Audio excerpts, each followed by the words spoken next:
வணக்கம். எப்போதுமே national award announcement பண்ணும்போது பார்த்தீங்கன்னா, இந்த படத்துக்கு தந்திருக்கீங்க, ஏன் இந்த படத்துக்கு தரல? அப்படிங்கிறது தொடர்ச்சியா நடக்கக்கூடிய ஒரு விஷயம் தான்.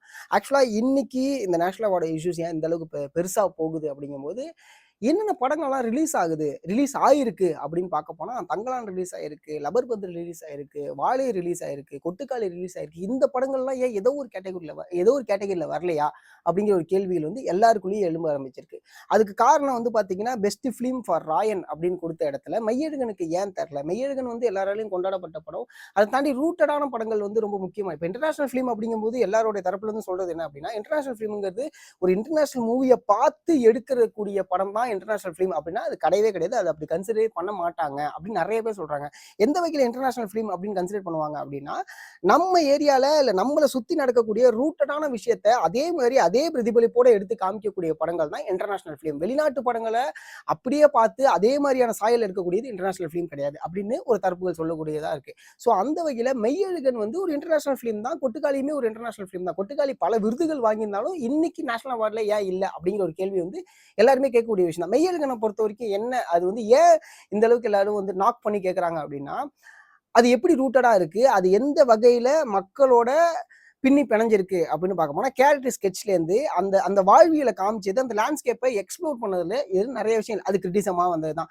இன்ஃபேக்ட் ராயன் எப்படி கமர்ஷியலா சக்சஸ் ஆனிச்சான்னு கேட்டா, மேபி அந்த அந்த படம் போட்ட பட்ஜெட் எடுத்திருப்பாங்க. அதர்வைஸ் அதுக்குள்ளேயும் நிறைய கிரிட்டிக்ஸ் இருந்துச்சு. அந்த படம் நிறைய பேருக்கு ஒர்க் அவுட் ஆகல. சேம் மெய்யழகனுக்குமே அப்படிதான். பட் அந்த படம் ஒரு படமா பார்க்கும்போது, இந்த கிரிட்டிக்கோடைய சைட்ல இருந்து பார்க்கும்போது, அந்த படத்தை நிறைய பேர் கொண்டாடினாங்க. ஓகே, மெய்யழகன் சைட்ல இவ்வளவு விஷயங்கள் சொல்றாங்க. அதே மாதிரி பார்த்தீங்கன்னா, பெஸ்ட் ஆக்டர் அப்படிங்கிறது தனுஷ் அவர்களுக்கு கொடுத்ததுக்கு சந்தோஷமா இருந்தாலும், அதுக்கு ஆப்போசிட்ல ஏன் இன்னொரு கேள்வி எல்லாரும் கேட்கறாங்க அப்படின்னா, தங்கலான்னு ஒரு படம் வருது. அந்த படத்துல விக்ரம் போட்ட எஃபர்ட் விக்ரம் எஃபர்ட் போட்டாரு, விக்ரம் நடிச்சா அந்த படத்துக்கு நேஷனல் அவார்டு தரணும் அப்படிங்கிற பெர்ஸ்பெக்டிவ்ல யாருமே இங்க பேசல. என்ன பேசுறாங்க அப்படின்னா, அந்த கேரக்டருக்காக இங்க 3 வேரியேஷன்ஸ் விக்ரம் காமிக்கிறார். டைலாக் வாய்ஸ்லயும் காமிக்கிறாரு. ஏன்னா தாத்தாவா நடிச்சிருக்காரு, அப்பாவா நடிச்சிருக்காரு, பேரனா நடிச்சிருக்காரு. அப்படிங்கும்போது அந்த அப்பாவா நடிக்கும்போது அந்த வேரியேஷனை காமிக்கிறாரு, தாத்தாவோட நடிக்கும்போது அந்த வேரியேஷனை காமிக்கிறாரு. கடைசியா 3வது தலைமுறையா இருக்கக்கூடிய பேரனா நடிச்சு அதுதான் நம்ம லைவ்ல பார்க்கக்கூடிய விக்ரமா இருக்குன்னு வச்சுங்களேன்.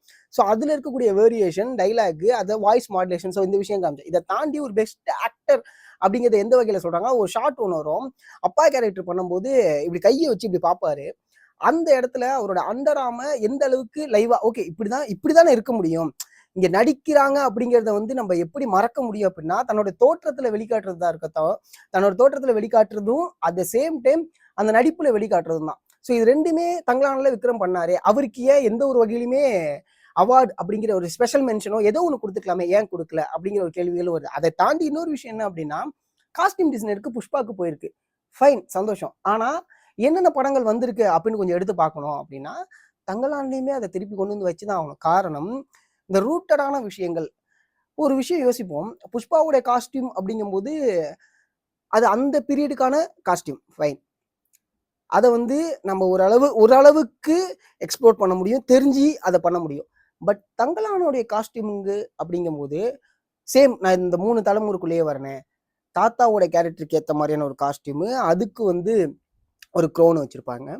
அதே மாரி பார்த்தீங்கன்னா, மாளவிகா மோகனுக்கு ஒரு காஸ்டியூமு. அதே மாரி பார்த்தீங்கன்னா, கரண்ட்ல இருக்கக்கூடிய விக்ரமுக்கு ஒரு காஸ்டியூமு. ஸோ இது 3த்துக்கும் இந்த 3 பேருக்கு மட்டும் தான் காஸ்டியூமான்னு கேட்டா கிடையாது. அங்க வாழக்கூடிய மக்களுடைய காஸ்டியூம் எப்படி இருக்கணும், அந்த ஜியோகிராஃபி எப்படி செட் பண்ணணும். நான் மறுபடியும் ஏன் அந்த பீரியட திருப்பி எது அந்த பீரியட திருப்பி கொண்டு வரேன் அப்படின்னா, அந்த லாங்குவேஜ், அந்த லேண்ட்ஸ்கேப்பு, அவங்களுடைய நடிப்பு, அவங்களுடைய தோற்றம், இது எல்லாமே தங்கலான்ல கட்டாச்சு. ஏன் தரல? ஃபியூச்சரிஸ்டிக்கா நீங்க குடுக்குறீங்க அப்படின்னா, கல்கி படத்துக்கு நீங்க பெஸ்ட் காஸ்டியூம் குடுத்திருந்திருக்கலாமே அப்படிங்கிற ஒரு கேள்வி எல்லாருக்குள்ளயும் வருது. ஸோ எப்படி பிரம்ம யுகத்துக்கு மம்முட்டி அவர்களுக்கு கொடுத்ததுக்கு எந்த அளவுக்கு சந்தோஷப்பட்டாங்களோ, அதே மாதிரி இந்த படங்களுக்கெல்லாம் ஏன் கொடுக்கலங்கிற ஒரு கேள்விகள் எழும்பிக்கிட்டே தான் இருக்கு. இங்க ஜூரிய நிறைய கேள்வி கேட்கறதுக்கான காரணங்களும் அதுவா தான் இருக்கு. இப்ப ஜூரி செஞ்ச தப்பா அப்படின்னு கேட்டா, அந்த அந்த டிபேட்குள்ள நான் வரவே இல்லை. அது அது அவங்களுடைய டிசிஷன்ஸ். ஆனா இந்த படத்தை ஏன் கன்சிடர் பண்ணல? என்ன ரீசன்? ஏன்னா இது பொலிட்டிக்கலா இருந்துச்சா அப்படிங்கிற ஒரு கேள்வி. இது பொலிட்டிக்கல், அதனால இதுக்கு நாங்க தர முடியாது அப்படிங்கிற ஒரு ரீசனா? இல்ல ஒரு தரப்பை சார்ந்து எடுக்கக்கூடிய படங்களுக்கு மட்டுமே விருது கிடைக்குமா அப்படிங்கிற, ஏன்னா ஒரு படம் எடுக்கும்போது அந்த படத்துக்கு விருதுக்காக எடுக்கப்பட்ட படம் அப்படின்னு யாரும் எடுக்க மாட்டாங்க. இந்த படத்துக்கு விருது கிடைக்கும் பொழுது, இந்த படம் அங்கீகரிக்கும் போது, இதே மாதிரியான படங்கள் வரதுக்கான வாய்ப்புகள் இருக்குது. ஏன்னா, இங்க பாலு மகேந்திரா போல படங்கள் எடுக்கணும் அப்படின்னு ஆசைப்படுறவங்களுக்கு, அந்த படத்துக்கு அங்கீகாரம் கிடைச்சா தானே எடுக்க முடியும். இல்லன்னா அ அ அது அவ்வளோதான். அந்த அந்த டைப் ஆஃப் ஃபிலிம் மேக்கிங்ங்கிறது ஃபேட் அவுட் ஆயிட்டே இருக்கும்ல. ஸோ இதுதான் பொதுவா மக்களோட கருத்தா இருக்கு. ஸோ உங்களுக்கு இத பத்தின கருத்து என்ன அப்படிங்கிறத கமெண்ட் செக்ஷன்ல கமெண்ட் பண்ணுங்க. Thank you so much. நன்றி. வணக்கம்.